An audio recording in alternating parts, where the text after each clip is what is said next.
جو پاور ہے وہ پاور کا منبع جو ہے وہ اسٹیبلشمنٹ ہے۔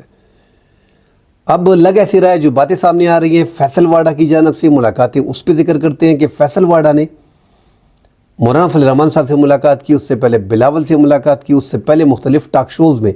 حالانکہ فیصل واڈا ایک سینیٹر ہیں جن کو مسلم لیگ نون نے اور پیپلز پارٹی نے منتخب کیا ہے، حالانکہ وہ کسی بھی جماعت کا نہیں ہے۔ اب کس جماعت کا ہے وہ پورے پاکستان کو پتہ ہے کہ وہ اسٹیبلشمنٹ کا خاص آدمی ہے، اور تمام تر میڈیا ٹاک میں آپ جتنے بھی پاکستان کے سینیٹر ہیں ان کو دیکھ لیں، کسی پارٹی سے بلانگ بھی کرتے ہوں تو ان کو اتنی کوریج نہیں ملتی جتنی فیصل واڈا کو ملتی ہے۔ تو وہ ایک خاص شخصیت ہے اس ٹائم پہ، اور وہ کسی کا میسیج لے کے یا کنوے کر کے آگے جاتے ہیں اور ان کو رکھا گیا ہے۔ تو فیصل واڈا کی باتوں کو سیریس لینا چاہیے۔ ہم نے دیکھا کہ اس نے پہلے تو بلاول سے ملاقات کی، اس کے بعد ٹاک شوز میں کہتے رہے کہ عمران خان کی جان کو خطرہ ہے اور میں عمران خان کو بچانے کے لیے کسی بھی حد تک جاؤں گا۔ تو یہ حیران کن تھا ہمارے لیے کہ فیصل واڈا کس انداز میں، کس اینگل میں یہ بات کر رہے۔ اس کے بعد وہ مولانا فضل الرحمان صاحب کے گھر گئے۔ اب مولانا فضل الرحمان صاحب سے بھی سیاسی اتحاد کی بات کی ہوگی، ملک میں جو پیغام ہے وہ پہنچایا ہو گیا، کیونکہ اس کے بعد مولانا فضل الرحمان صاحب سے انتہائی اہم ملاقاتیں جو خفیہ رکھی گئی ہیں وہ بھی ہوئیں فیصل واڈا سے ہٹ کے۔ تو فیصل واڈا پیغام لے کے گئے تھے۔ اب عمران خان پہ ڈسکشن ہوئی ہے، تھوڑی بہت ملک میں موجودہ نظام پہ ڈسکشن ہوئی ہے، مسلم لیگ نون کی گورنمنٹ پہ ڈسکشن ہوئی ہے۔ تو یہ ساری باتیں چلتی رہی ہیں۔ اس سے پہلے بلاول بھٹو سے ملاقات کی، اور بلاول بھٹو جو ہے وہ بھی مولانا فضل الرحمان صاحب سے ملے۔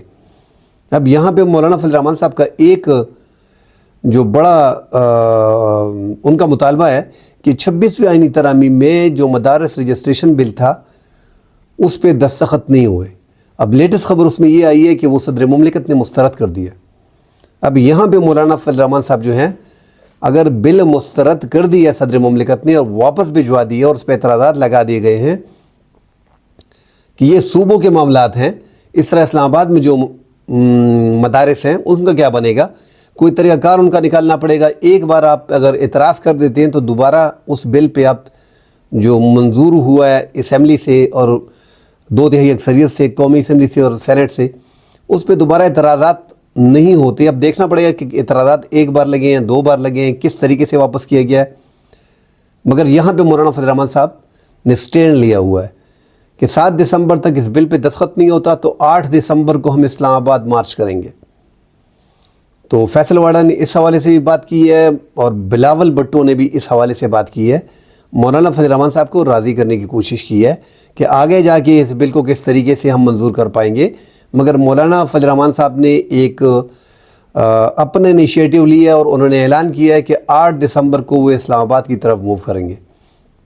ملکی حالات سیاسی عدم استحکام ملک میں بہت زیادہ ہے، جو اشاریہ ہیں معیشت کے وہ درست دکھائی دے رہے ہیں، انڈیکیٹر جو ہیں وہ سٹاک ایکسچینج ہو گیا ہے، وہ درست سمت میں لگ رہا ہے کہ جا رہا ہے۔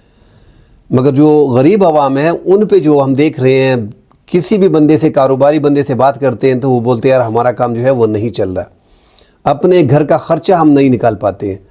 تو یہ جو معاشی اشاریے ہیں اس کا عوام پہ اثر کیوں نہیں پڑ رہا؟ بڑی بات یہی ہے۔ ڈالر ہم دیکھ رہے ہیں کہ ڈالر کنٹرول نہیں ہو رہا، جہاں تک کنٹرول کیا گیا ہے وہ بھی ہمیں اندازہ ہے کہ کس انداز میں اسٹیبلشمنٹ نے اس پہ کام کیا اور اس کو روکے رکھا۔ اب عمران خان اور مولانا فضل الرحمان صاحب، اب حکومت دوسرا محاذ اپنے لیے اوپن نہیں کرنا چاہ رہی۔ ایک محاذ تو عمران خان کا اوپن ہو گیا ہے، اور عمران خان نے جس انداز میں، جس طرح ان کے پیروکار، ان کے پی ٹی آئی کے اہلکار جو اوورسیز پاکستانی ہیں، زیادہ تر جو قومی اداروں، جتنے بھی قومی ادارے ہیں، افواج پاکستان کے جتنے بھی پرائیویٹ فارمز وغیرہ ہیں جہاں پہ کام ہو رہے شہداء کی لواحقین کے لیے جو ادارے قائم کیے گئے ہیں، جن کو شہداء کی مدد کی جاتی ہے، ان پہ جو ہے ایک باقاعدہ مہم شروع کر دی ہے۔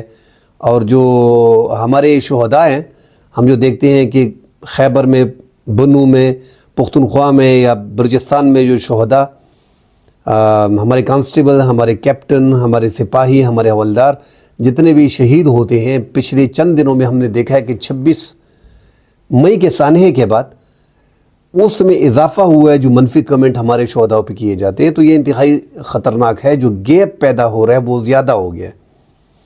اب اسٹیبلشمنٹ کو اس گیپ کو کور کرنا ہوگا. ہم پہلے سے کہتے آ رہے ہیں کہ پاکستان تحریک انصاف ایک حقیقت ہے، اس کو تسلیم کرنا ہوگا اور آگے جانا ہوگا. بے شک ان کو اقتدار سے دور رکھیں، مگر ایک سیاسی جماعت کو آرمی چیف کی موجودگی میں ایک وزیر اعظم وہاں پہ کہتا ہے کہ یہ ایک فتنہ فساد ہے، اور ان شرپسندوں کو کنٹرول کرنے کے لیے 26 مئی کا دھرنا تھا، احتجاج تھا، اس میں آرمی چیف نے ہمیں بہت سپورٹ دی اور ختم کرنے میں جنرل عاصم موری جو ہمارے آرمی چیف ہے ان کی مدد شامل تھی. ایسے بیان وزیر اعظم کو دینا ہی نہیں چاہیے تھا. بس وزیر اعظم ہے، ملک کے سربراہ ہیں، انہوں نے قانونی طریقے پہ جو بھی کیا، آرڈرز دیے، گولی چلانے کے، آرٹیکل 245 لگایا، فوج کے اختیارات دیے، تو وہ ان کا اختیار تھا. اب وہ ڈائریکٹلی وہاں پہ انہوں نے جو بات کر دی، وہاں سے تھوڑا جو ہے وہ بیان ان کا کنٹروورشل تھا. اس کنٹروورشل بیان پہ جو ہے بہت زیادہ تنقید بھی ہو رہی ہے، اور فیصل واڈا بھی اس پہ تنقید کر چکے ہیں. اور ایک جو بات فیصل واڈا نے کی ہے جو حقیقت بھی ہے کہ جو تحریک انصاف اپنا مسلم نون جو ہے اس ٹائم پہ حکومت ڈیلیور کر رہی ہے اور اسٹیبلشمنٹ ان کی مدد کر رہی ہے. جو کچھ بھی ہو رہا ہے، باہر سے پیسہ آ رہا ہے، اسٹاک ایکسچینج اوپر جا رہا ہے، ملک کی معیشت تھوڑی بہت بہتر ہو رہی ہے، جو حکومت کے دعوے ہیں وہ سارا جو ہے وہ اسٹیبلشمنٹ کر رہا ہے. اور اسٹیبلشمنٹ نے ایک الٹا ان کا گند اپنے سر پہ لیا ہوا ہے. اب جتنا بھی پالش کر دو، شہباز شریف کی پیپلز پارٹی کی اس گورنمنٹ کو لوگ اعتماد نہیں کرتے. حالانکہ بڑے اچھے کام اس گورنمنٹ میں ہم نے دیکھے ہیں، اس کے باوجود لوگ اعتماد نہیں کرتے ہیں. اور جب اعتماد نہیں کرتے ہیں تو اس حکومت کا کوئی فائدہ نہیں ہے. تو فیصل واڈا بھی اس پہ اشارہ دے چکے ہیں کہ یہ حکومت ایسا لگ رہا ہے کہ چینج کرنے جا رہے ہیں. مطلب سیٹ اپ یہی رہے گا. اب بلاول بھٹو کو آگے لے کے آتے ہیں، جمعیت علماء اسلام اس میں شامل ہوتی ہے، پی ٹی آئی کے کچھ ارکان شامل ہوتے ہیں، آیا قومی حکومت بنائی جاتی ہے، مڈ ٹرم گورنمنٹ کی طرف جاتے ہیں. بہترین آپشن تو یہی ہے کہ ایک مڈ ٹرم گورنمنٹ کی طرف جایا جائے اور اس میں ایک قومی حکومت بنائی جائے جس میں تمام تر سیاسی جماعتوں کی نمائندگی ہو. اے پی سی بلائی جائے، ایک بہترین آپشن ہے. ملک کو اس منجدار سے نکالنا ہے کیونکہ ہمارے حالات ابھی بھی ٹھیک نہیں ہیں. جو اشاریہ معیشت کے پیش کیے جا رہے ہیں وہ ایک طرف رکھ دیں. پاکستان جو ہے وہ IMF کے چنگل میں پھنسا ہوا ہے، ورلڈ بینک کے چنگل میں پھنسا ہوا ہے. ادھر ٹرمپ خان صاحب آ رہے ہیں. ٹرمپ جب جنوری 20 میں حلف لیں گے، اب فرض کریں وہ پاکستان کے ساتھ ان کے تعلقات میں سالی نہیں ہوتے تو وہ کیا کریں گے؟ اب امریکہ جو ہے وہ جسی پڑے میں اپنا وزن ڈالتی ہے، IMF اور ورلڈ بینک ادھر ٹرن مار لیتے ہیں. تو پاکستان کے لیے تو مائی باپ IMF اور ورلڈ بینک ہی ہے. اگر وہ اشارہ کر دیتے تو ہمارے لیے بڑی پرابلم کریٹ ہوتی ہے. ابھی سننے میں آ رہا ہے کہ وہ عمران خان کے وفود جو وہاں پہ امریکہ میں US میں ہیں، وہ ٹرمپ سے کسی طریقے سے مل گئے ہیں، ملاقات ان کی ہو گئی ہے. اور اس سے پہلے بھی الیکشن کے دوران بھی ملاقات ہوئی تھی. اور الیکشن میں جو US کی کمیونٹی ہے پاکستانی، انہوں نے ریپبلکن کے لیے، ٹرمپ کے عہدیداروں کے لیے کافی ملینز آف ڈالر لگائے، ان کی کمپین کی، ان سے ملاقات کی. ان کا یہی ایک ہی مطالبہ تھا کہ عمران خان کی رہائی میں ہماری مدد کرے. تو لگ بھی ایسے رہا ہے اور خوف بھی ایک ہے کہ شہباز شریف بار بار جو سعودی عرب جا رہے ہیں اور محمد بن سلمان سے مل رہے ہیں، 5-6 دفعہ ان کی ملاقات ہو گئی ہے اس مختصر عرصے میں جب سے وزیر اعظم بنے ہیں. تو وہ اسی بارے میں بات ہو رہی ہے نا کہ امریکہ کو کسی طریقے سے قائل کیا جائے، اور وہ بھی سعودی پرنس کے ذریعے، کہ اس گورنمنٹ کو نہ چھیڑے اور عمران خان کے مسئلے کو نہ چھیڑے. تو بات بڑی دور آگے تک گئی ہے. جس طرح 26 نومبر کا سانحہ ہوا ہے جس میں دونوں طرف سے شہادتیں ہوئیں. حکومت نے کہا گولی نہیں چلی، اور تحریک انصاف کا ایک ہی موقف ہے کہ گولی کیوں چلائی. اور باقاعدہ وہ اس نے ایک کمپین شروع کر دیا، ٹرینڈ میں جا رہا ہے کہ گولی کیوں چلائی.